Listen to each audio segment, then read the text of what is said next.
Hey, welcome back to another edition of Chocobo Chasers. It has been a minute. We've Back had bitches. we've It's had been a work while. trips, we've had people being sick. It's just life. Sometimes it happens, but we are happy to be back. We are going to be having regularly scheduled programming going forward. I'll be heading on a trip at the end of April. I think that's kind of our only major thing for a minute, but obviously also life happens. So if other stuff happens, we'll take a week off. Also, real quick, want to announce we will be doing our first interview of 2025 this week. So that's going to be next week's episode. We're super stoked.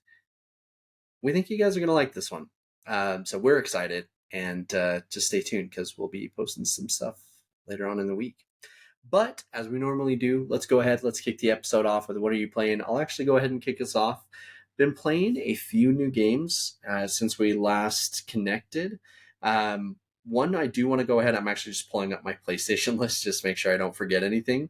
But one game that I wanted to highlight, I've never played this game. It's kind of looked on as a PlayStation cult classic, is Gravity Rush. Never played it before. Playing it for the very first time right now. It's very cool. The physics of the game, it was built for PSP, so you can definitely kind of see like where some of that functionality comes into. But I thought they remastered it pretty well for the PS4, and I'm honestly just really enjoying it. Been playing it quite a bit, and yeah, it's a good time. Also bought the second one. I think I got both of them on sale for like $20, so definitely a good value there. Also, been playing Kingdom Come Deliverance. So Kingdom Come Deliverance 2 just launched to some incredible fanfare, incredible critical and sales wise, it's doing really well. But I had the first game already and literally just downloaded it. Getting a lot of like Skyrim vibes, but I'd say it's a little more adult, if that makes sense. I feel like some of the themes are, and not to say that Skyrim isn't adult, but it has a much different feel. That's really the only thing that I can kind of say about it. Been playing some more Marvel Rivals. It's a game that, like, if I don't have people to play with, it pisses me off so bad because I just get fucked every single time I play comp, and I have to play support because nobody else will, so I have to either play tank or heal, and I have no problem with that, but it gets annoying and it gets old. So play Marvel Rivals if you have friends to play with. Otherwise, also played Astrobot. One thing I love about this game, I have yelled to the heavens about how much I loved Astrobot. Thought it was absolutely deserving of Game of the Year. They continually just add new levels. So for the next few weeks, they're adding a new level each and every week. Last week's special bot that you earned if you finished the level was Heihachi, which was very cool. And honestly, kind of surprised that he wasn't in the original allotment of bots. But yeah, just really great there. Played a bit more Eternal Strands. I am going to platinum the game, but I just wanted to give myself a bit of a break as I played a ton on release because I wanted to get our review out and make sure that all of that information was available. Played a bit more Soul Reaver 2, college football. Played a lot of Deadlock. One game I did want to highlight, I haven't had a chance to play it yet, but I literally have it downloaded on my computer and ready to play, is Cabernet, which is a brand new game starring previous guest Sam Bayard. So just wanted to definitely shout that out. Also, Dune Awakening has their character creator and demo available, which is on Steam now. So I have it downloaded. Literally just want to play it. Getting feel. I know that Erik, you talked about it a little bit previously. It looked a little rough. I want to make a informed opinion. So next week I'll come in and give you guys a lowdown if you guys haven't played it as well. So that's it for me. Dash, I'll pass it on to you. I'm gonna have to try and I'm sure I'm gonna miss stuff anyways with how much time you've given me to play That's random shit. I'll just start. Past couple days been dealing with COVID, so I've been bedridden. So that's allowed me to kind of get a little bit more time with my Switch that I don't usually get. Okay. So taking advantage of that Switch online membership using the Game Boy emulator. They have Pokemon Mystery Dungeon Red on the Game Boy Advance one. So Mystery Dungeon's like a game franchise that did this crossover with Pokemon, all that they did also crossovers with like Final Fantasy, Dragon Quest. It's just one of those things that you can put any franchise into this format and run it. But Pokemon, I think they even remade this new one for a Switch game, but I'm not spending $60 on a game right now for the Switch if I'm not gonna play it that much at this point. Yeah, no, it totally But makes sense. yeah, just the classic. I went through the quiz with no guide and I still got Totodile, so let's go. That's my go-to Pokemon every time. But besides, being sick and playing Pokemon, I have my computer emulator. I got Pokemon Silver that I've been playing too. So I've been doing a run of that. Just got done with Goldenrod City. The infamous Whitney's Milk Tank. Moving on. Let's go. I'm kind of in Three Kingdoms era right now because I've got Three Kingdoms Total War that I've been playing, so I start off as Sun Jian, the Tiger of Jiandong, taking over like the entire southern part of that map. It's like, while the Yellow Turban Rebellion is going, they already activated the events for the Donjuo Rebellion also, so that's kind of interesting. But it's a lot different from the other Total War games I've had or played before, because they do some of those mechanics where it's like you have all your different advisors and stuff, and you have to keep them happy or they'll just go somewhere else. And the way you build armies is kind of interesting too. Playing on the Three Kingdoms mode, you can have like the duels and stuff, and like your heroes are just like these overpowered people. They're giant too. It's hilarious to see. I gotta see how Lubu goes at this point. Because Lubu, of course, at least if you go by Dynasty Warriors, Lubu's always like the number one person.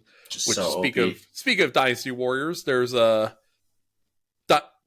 we saw it get revealed during the PlayStation showcase, but Warriors Abyss, it's a Dynasty Warriors, Samurai Warriors roguelike game. So instead of the traditional Warriors format, it's over the top. You're just like in the map. You gotta kill X number of people for each stage, and then you'll get to choose like a hero to join you, and then you can like trigger them at the end of your combos depending on where you place them in your formation. So different heroes will give you different boosts for your stats. So as you collect more stat upgrades, you'll even get stuff like, oh, you can do now electric damage or something like that, or you get more range to your summon abilities. But I went through and grinded that whole game out. 33 hours, I got all the achievements. So holy shit. I put a lot of time into it. It's just kind of, there was not much more to it once you beat it so many times. And it's a $25 game, so I can't really complain for that price. Yeah, although absolutely. Looking at the DLC, they got costume packs that are more expensive than the game itself, which I don't get, because they're just costumes and you're barely going to see them, as your character isn't that big of a presence on the screen as it is. But if somebody wants to buy that, go ahead. I think you're just better good. If you want the classic Dynasty Warrior skins, go ahead. But not for me. The big one is Dynasty Warriors Origins, which is the biggest mainline release we've had for the Dynasty Warriors franchise in a while. And it's a whole reboot of the Dynasty Warriors franchise at this point. It takes it from this hack and slash type game style to more of a like action RPG almost. It removes the whole ability of like, playing through the like 7 stages as whatever character. You're playing through an actual story that has quite some length to it. You're experiencing it from like the very start of the story with the Yellow Turban Rebellion. You'll meet up with like different characters as you go on and form bonds with them. During certain missions, you can choose who you want to like team up with, and then you can like summon them in the middle of the battle once you fill up a gauge. And they do like, they're the ones that can like wipe it out, but this is not an easy game. You have to learn how to block, dodge, parry. You can't just go and fight the boss of the map solo. You have to like work with your allies, and you can't just go solo. But what I really find interesting about it is like, it's like the most cinematic experience I've had playing a Dynasty Warriors game, because you'll have like moments where before you go charge up against their final big army or whatever, like all your allies will like rally at one location, and basically once you do that, you go to that location and it just starts like the charge. So you have like your entire army just charging down the hill into their army. And like I said, it's a cinematic experience. I'm getting like 2,000 KOs in one match sometimes for the main story missions.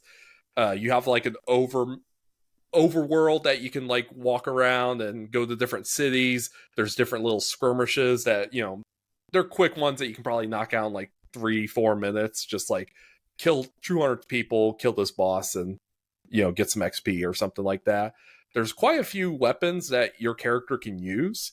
And, you know, I've only unlocked 5 of them so far. So you get like a sword, spear, gauntlets, ring blades that you can like throw around, and a scimitar. So I think there's like 9 total, and they all have completely different movesets that they play from. But what I really like is that this really goes the most in depth for the Dynasty Warriors story. It's not campy anymore, really. It's trying to give like depth to these characters. Like, even like, you know, I'm on chapter 2 right now, which is leading up to the Danjuo rebellion. But like characters like Zhang Jiao, the leader of the Yellow Turban Rebellion, he isn't this cheesy guru kind of person. Like, he has depth as a character. He's actually really well written, and so is Danjuo. Danjuo was kind of like always this like big fat like typical evil villain, but like you work with him in quite a few missions, and it just gives him so much more depth that we've never had in the Dynasty Warriors franchise. I know because it's a single character that you play as primarily, it might be divisive to the, you know, fans of the series, because you don't have that roster anymore. Right. And this doesn't go the full length. It ends at the Battle of Chibi. So we'll see if they do like a sequel for this, but really I had so much fun with that. Also did quite a bit of the Marvel Rivals. One of my friends, I believe she listens to the podcast. She's a longtime friend of mine, so shout out to Stephanie. She wanted to play Marvel Rivals, so I joined her with that. Getting my MVPs as Mantis, because that's really the character I like to play the most at this point. Some people don't like playing supports, but the Mantis, somebody who plays a healer is a fucking miracle. Yeah. It's always insta-lock duelist. Fuck's sake. Especially like Spider-Man. It's like flyers are just the bane of my existence, period. I've come to like an acceptance that if somebody insta-locks Spider-Man, they're gonna get no fucking kills and quit the game. Anyways, an interesting one that I have played recently, and I was hoping to talk about it with more fresh impressions, but they did do the Elden Ring Night Rain network test, so I did get to play quite a bit of that, and actually ran through and did one full successful expedition after a few failed ones. But you know, they only opened it up for like 3 hours for each session, and half the time it was like either I was busy with work or I was asleep, so I managed to get in for 2 sessions, like 6 to 9 my time in the morning. It was like, but it's really cool. It's an interesting concept. It's definitely going to be divisive. It's a Frankenstein of all these different kind of genre kind of pieces. So it plays like an Elden Ring game, essentially, you know, Souls-like game where you have the movesets, and it takes place with most of the characters from Elden Ring. You choose a character class essentially, and they'll have different ultimate abilities, but you can essentially equip them with anything you find out in the world as long as you meet certain level requirements. You drop in like a Fortnite style way. I've seen some of that, and it's like via like Eagle or something, isn't it? Yeah, so it'll drop you off a predetermined location on the map, and your goal is just to go and farm loot, runes, so that you can level up. There's no leveling up stats, so it's like if it takes this much to level up, you level up. It increases all your stats like health, stamina, and maybe how your weapons scale with damage. But yeah, it's different. You know, you got the rain system, so you have 3 days to do the whole expedition, and each day will start with closing in until it gets to the once it closes to its smallest radius, that's when you fight a boss. And there's different types of bosses. Like I fought mob boss where it's like I forget what they're called, but they're like the monkey people. You got the big monkey woman and the mother, and then all the smaller ones that come with her. They brought a boss from Dark Souls 1, the Centipede Demon, they brought back Margot as a boss, but he even has some new moves to his moveset, which was interesting. And they only had the final boss is always the same, at least for the network test. So it's like a 3-headed Cerberus that can like split off into individual dogs during the fight. So it's a really challenging game if you're under leveled and don't have the right loot and stuff like that. But I can see myself having fun with it. You know, after each mission, whether you win or fail, you get some like crystals that you can equip to your characters that'll increase certain stats. So maybe it'll be like, oh, your flask will heal people around you, or you do more damage with these type of weapons. So there's quite a bit that I feel like you can do with it. Some people are going to write it off already because, you know, it's not your traditional Souls-like experience, and they're going to feel like it's a quick cash grab, which it might just very well be.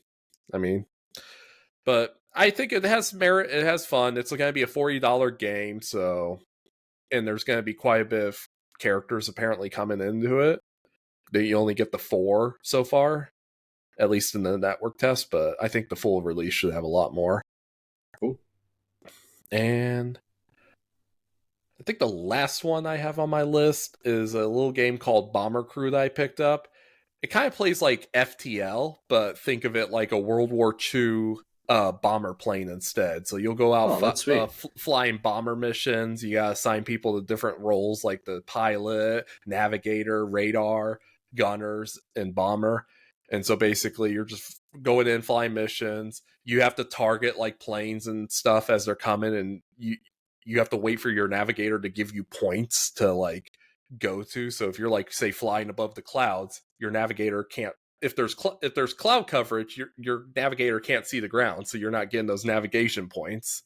So you know, I had one moment where I forgot I had a guy on the wing repairing one of the engines, and I was getting attacked by a whole bunch of fire planes, and I just did an emergency dive, and the dude just flew right off my wing. So I lost one of my crew members that way, but that was the only one I lost so far. You'll have like enemy aces who are like souped up enemy fighters that'll come and just mess up your ship or plane. It's really fun. I mean, I think they do. I also picked up another game from the same developer called Space Crew, which, you know, would be exactly like FTL essentially.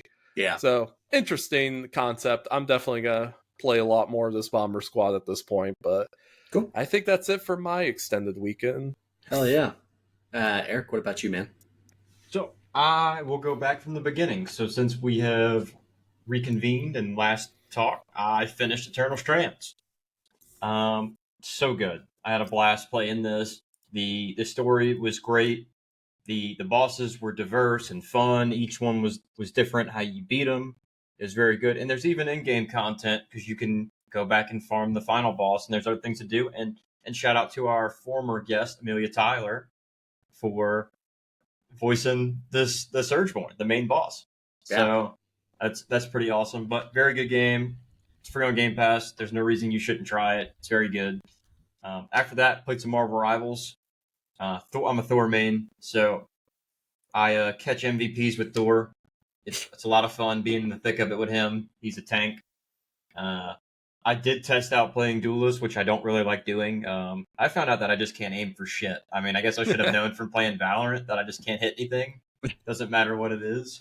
There's just something weird about like aiming in Rivals. Like I'm whiffing so many shots in that game. Yeah. I tried to play as Moon Knight, and don't get me wrong, I was getting kills, but like I noticed that if I don't play Thor or Lightcap, then we just struggle because somebody else is forced to play a role that I'm really good at, and then I'm playing a role they're good at. So we're fucking the team over. So I'm just gonna stick with tanks. I was terrible with Doctor Strange. I could not get him. Yeah, he's a tough one. He's a tough one. He's one of the best ones if you know how to use him. I'm just stupid. So played some Hell Let Loose with the boys. We stormed Utah Beach. We stacked bodies. Played as Germany. Shout out Elon Musk. Shout out Steve Bannon. We see y'all, bro. We're here for you. Oh my god. Shout out Germany, bro. We're bringing it back. That's always fun. Those games are just so long. It's just like if you don't have an hour to an hour and a half, like that's how long that game might run. So there's no point in even joining because you don't get the XP for playing half a game. So don't even do it.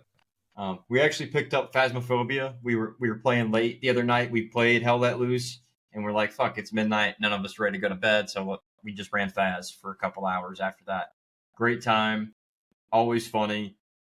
Played some more Hunt Showdown. We actually played a new game mode, so I didn't even realize that there was more than one. But apparently, like if you want to just basically get PvP in, there's a game mode where all the monster's already dead, and everybody just fights over the bounty in a really small section of the map.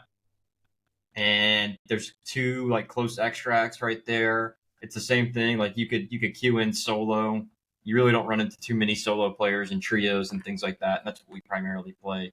Okay. But it's just balls to the wall. And if you want to get better at playing PvP and Hunt, that's the game mode to start out with because I mean you get a free hunter. So like it doesn't cost you anything. You don't have to kit them out or anything like that. You just go in, die, you get another free hunter.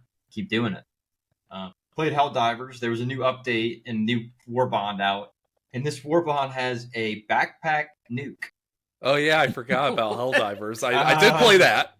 So it's a backpack hell bomb that is you can activate it yourself or your teammate can go behind you and big ass button say press X to activate. Yeah, press X to activate, press E to activate, and I might have inadvertently activated some hell bombs on accident, trying to pick stuff up behind a friend. Accident. One of them was on purpose because it was funny. The first one was purely incidental because I didn't know.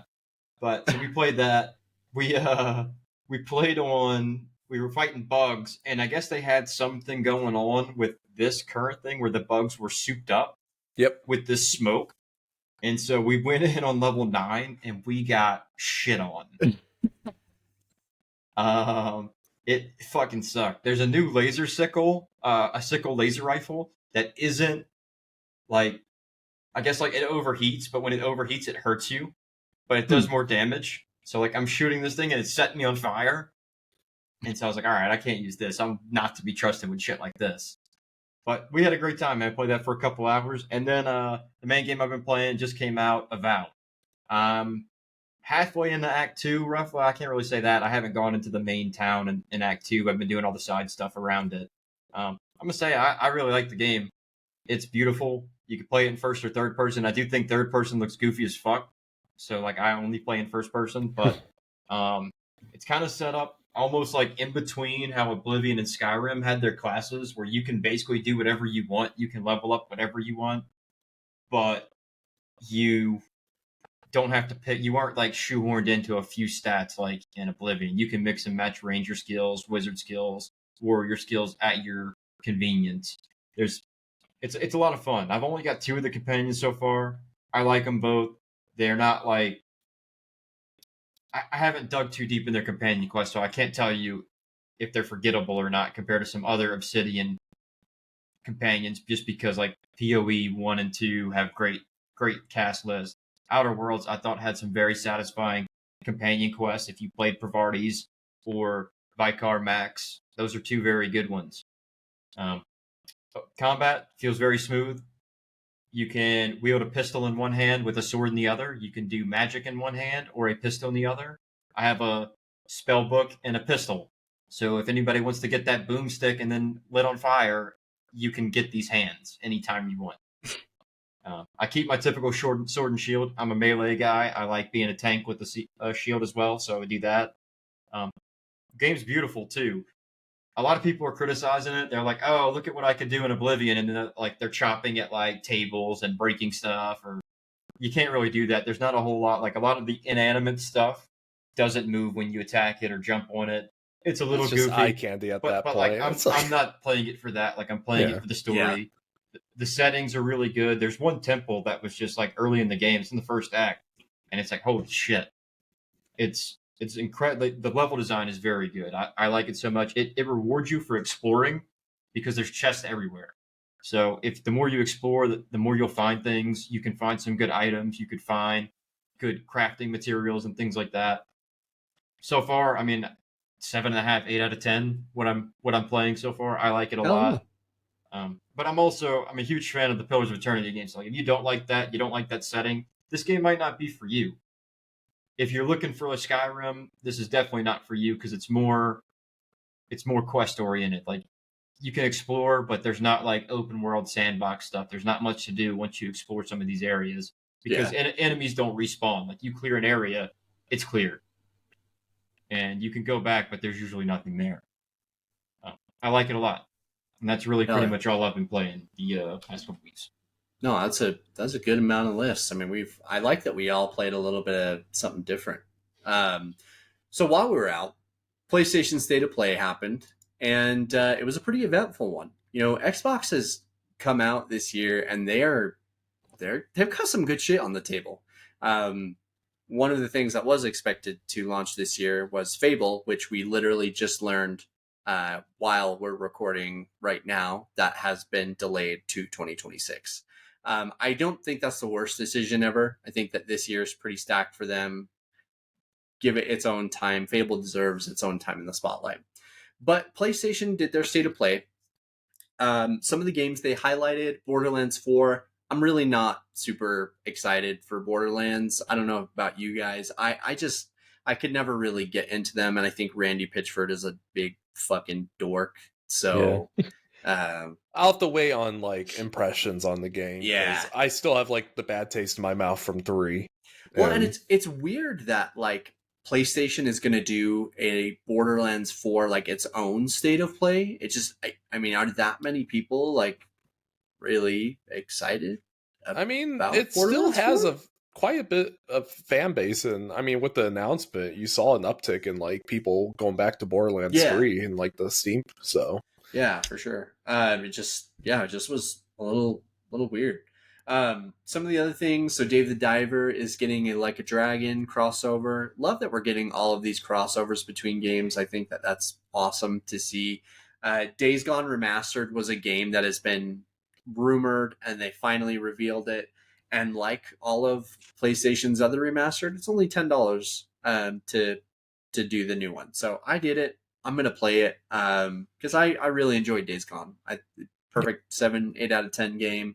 And I'm excited to see how they kind of upscale it. The game already looked pretty good, so I was kind of surprised. You know, it's all similar to like The Last of Us Part 2.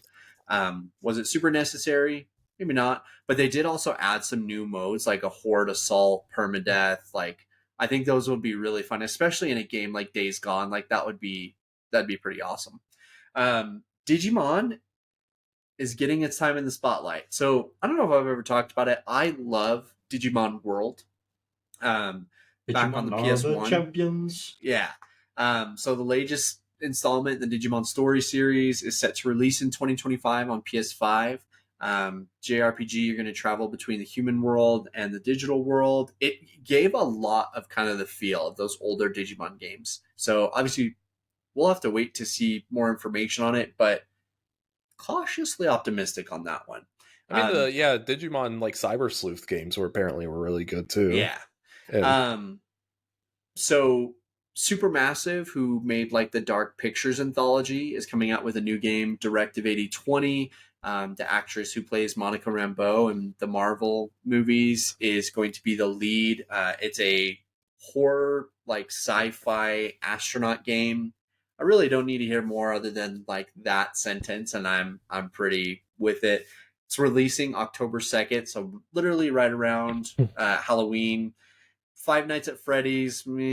I feel like PlayStation has placed a huge emphasis, and we saw a lot of this in this show specifically, on third-party exclusives. Like Hell Is Us is one that they've shown a few different times. We saw Lost Soul Aside, which that is also launching on PC. But we saw it previously with Stellar Blade. It just seems like they're partnering with a lot of different studios, which is awesome. And I'm assuming that they're probably providing a decent amount of funding for some of these games to be made. So very cool to see. We finally got to see the Metal Gear Solid Delta Snake Eater. Already got my pre-order in. I'm ready for this game. Literally, even if it's just a 1-to-1 remake, I will be very, very happy with it because it looks incredible from a just purely graphical standpoint. It looks like a next gen game. Some things that I'm also Onimusha. I love that samurai games are getting their time in the spotlight. We kind of went through this weird period where everybody forgot about how sweet samurais were, and then now obviously we had Ghost of Tsushima, which is a critical and commercial darling, absolutely well deserved. We had Shogun last year, for television. And then there's been some other games, like we had Rise of the Ronin, we had the Neo games, uh, Ninja Gaiden is back. So Onimusha was kind of I'd almost consider it to be one of the games that kind of led the way for a lot of that. And when they showed Onimusha at Summer Games Fest, I figured this is well far away. I mean, they've already got gameplay.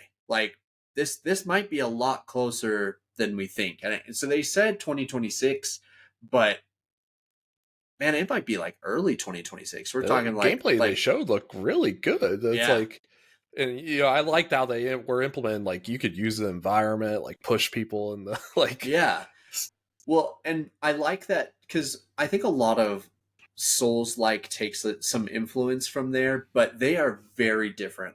Yes. Onimusha was never that difficult, but some of the things there were some borrowing done there. Speaking of Souls-likes, I've noticed that these newer games we're kind of moving away from Souls-like as a genre. You know what? I think that Souls-like will always have an audience, but I think that the greater public just doesn't want to be frustrated by games. I think it's just it just got overdone because 3 of those games that we saw were more action Devil May Cry-esque games. So you had the Tides of Annihilation, the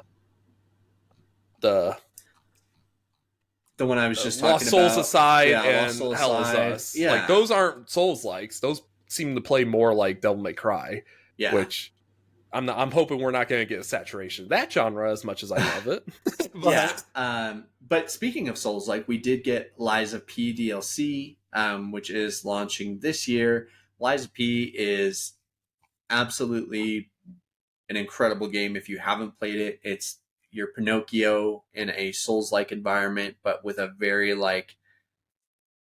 gothic, steampunk version. And it is a lot of fun. Would highly recommend. I'd say definitely one of the highlights. I'd say Onimusha was one. Saros, which Housemarque, which created Returnal, which is a game. It's almost kind of and I guess from a difficulty standpoint, it is kind of like a Souls game, but it's much more roguelike. And I'd say it's more like a bullet hell, if anything. Yeah, it's a probably roguelike bullet hell third-person shooter, which it sounds like Saros is going to be a first-person shooter, actually, but it's still going to be the roguelike elements. That trailer just screamed Returnal vibes to me, because even the enemy design kind of had that thing. So yeah. I wonder if the games are going to be kind of connected in some sort of... I feel there is going to be some kind of shared universe. Also, Raul Coley is going to be the lead in that one, which is awesome. Big Mike Flanagan guy over here. And those two work together a lot. One game definitely did want to go ahead and mention. I don't know that we've talked about it so much on this show, but Split Fiction looks like a ton of fun. So Split Fiction is going to be made by Hazelight Studios, who, if you're not familiar, they created It Takes Two, which won Game of the Year, albeit in a less stacked year. But one thing that they always push really heavily in the games that come from this studio, they push people playing together. So we saw that in A Way Out. We saw that in It Takes Two. And you're seeing it in Split Fiction, which is going to have a very unique feature where if you buy the game, you get to play it with somebody else, and they don't have to buy the game. Also, this functionality is cross-platform, so you can play it with your buddies on Xbox or on PC, and you'll still be able to go ahead and play. As long as one of you owns the game, you'll be able to play it. So just very, very cool what they're doing over there, and it definitely seems like there's just a huge emphasis on playing together. Stellar Blade, I talked about it just a minute ago, is getting some DLC for Goddess of Victory Nikki crossover. Stellar Blades had a few crossovers. They had a Nier Automata one previously. Very just, again, love to see all of these games crossing over. And but it was a pretty lengthy showcase. A lot of good stuff, I think, that we got to see, though. So we have, I don't know that we've really talked too much GTA 6 on this show. I'm sure that time is obviously going to come when the game launches. I've never played GTA 5. I like the Grand Theft Auto series, like a decent amount. But GTA has been this like all-encompassing game for the last 10 years. GTA 5 broke massive sales records. GTA Online is literally just printing money for Rockstar every single month. And it shows no signs of slowing down. So GTA 6, it's come out that Rockstar is looking to implement Roblox-style mechanics, essentially like you having the ability to almost make your own game inside the game. I think that, one, this isn't surprising because we've seen Rockstar be at the forefront of a lot of this kind of stuff previously. And it's just going to be another method for them to be able to go ahead and make a shit ton of money. So Borderlands is created and financed by Take-Two, or 2K, who also is financing GTA 6. So we know that Borderlands is launching, I believe, in the summer, and or early fall, one of the two. So we know that GTA 6 is going to launch after that. So late fall, early winter. I think it's going to be a Black Friday game. I think they're going to loop it in with consoles. It makes way too much sense. Next, finally got a look at our favorite. I think he's from New Zealand, because I think he's a Kiwi. He's not from Australia. Karl Urban is going to be portraying Johnny Cage in Mortal Kombat 2.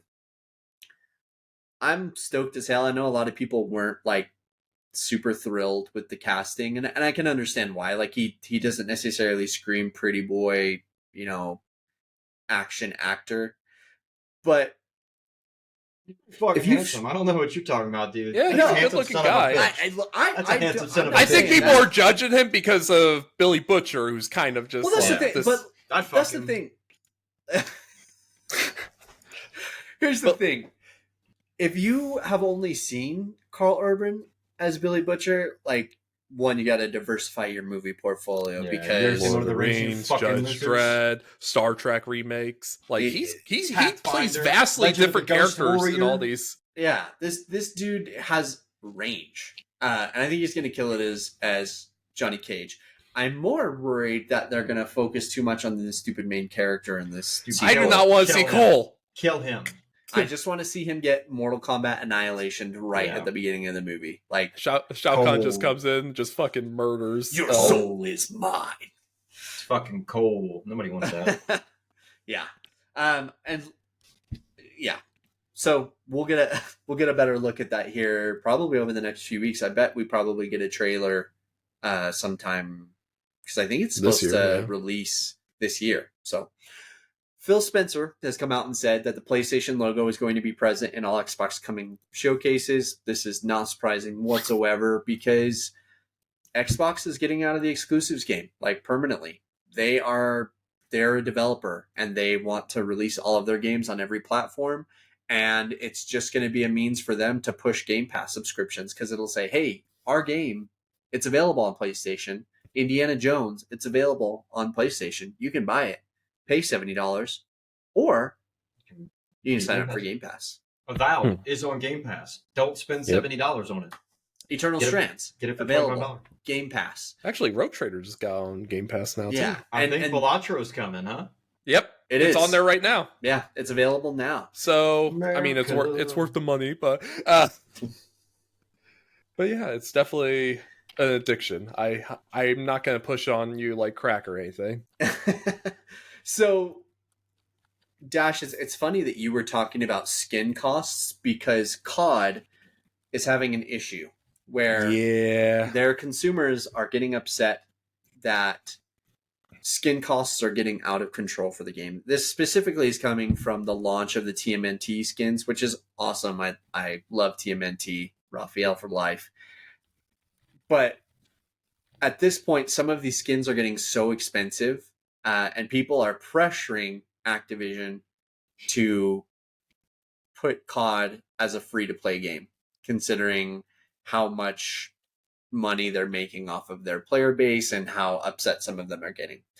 Now, is Activision going to do any of this? Absolutely fucking not. They're not. No, they do not give a fuck about you having to pay a little bit more. They literally just don't care.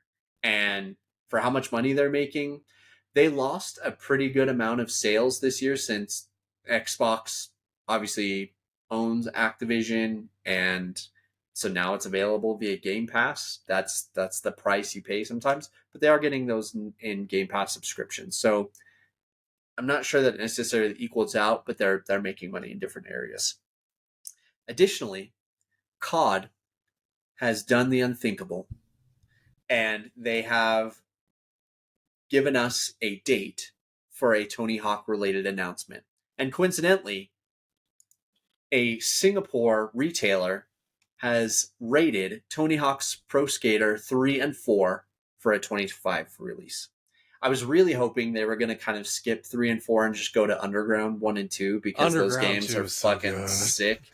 Tony Hawk himself has even come out previously and said, Tony Hawk's 1 and 2 was like a huge success, and it was very well received by basically everyone. Activision then folded Vicarious Visions into Blizzard and dedicated that team to Blizzard initiatives at that point, which sucks because Vicarious Visions is like them and Blue Point basically make the best remakes in all of gaming as of right now. Spire, I'm sorry, you're a step below them, but you also only do like remasters as opposed to remakes. So I am curious if Activision is going to be the publisher in this case. That does make me a little nervous if that does end up being, but maybe they did move some of that staff back over, and because they are still under that Microsoft umbrella. There's definitely some wiggle room there. Yeah, but I think that's about it. You guys have anything else you wanted to talk about, or? Yes. I didn't actually look at the prices of those TMNT bundles, but I know they're selling them each individually as a character. So that if it's already expensive just for one character, now multiply that by 4 if you want the full set. So they're saying that it'll cost you $90 to unlock. Jesus. So, yeah. I installed it. I just play the zombies and that's about it, but I'm not sure if I'm gonna continue doing it because it's just, I'm grinding it for the sake of grinding it at this point. And yeah. It's just a pain in the ass sometimes, honestly. Like, I want to play this game and enjoy it, and I don't want to fucking grind. Like, I want, but and in some cases they are doing like a pay to win strategy where, you're paying for this accelerated battle pass and you're able to unlock, other weapons faster than other people. The Black Cell, which is a whole nother thing that they do to get a little bit more money, because it's like, oh, you don't have to buy just the battle pass. You can buy the Black Cell, which you can't buy with the currency. You have to use real money to buy the Black Cell, which is always like $20, $30, I think. If you want the one that gives you like actually, I think there's only the one option, and it gives you like 25 levels too, or 20. Then sometimes they'll do their event battle passes, which they'll sell for like who knows how much too in the middle of the season. So who knows if they're gonna do another, like, because they did it for Squid Games. I wonder if they'll do it for TMNT also. Yeah. Well, I think that's a great place to go ahead and put a pin in it. We definitely want to thank everybody for checking us out here today. Again, stay tuned. We will have more information on the interview coming up later this week, and we will catch you guys next time. Back with interviews, bitch. Let's get it.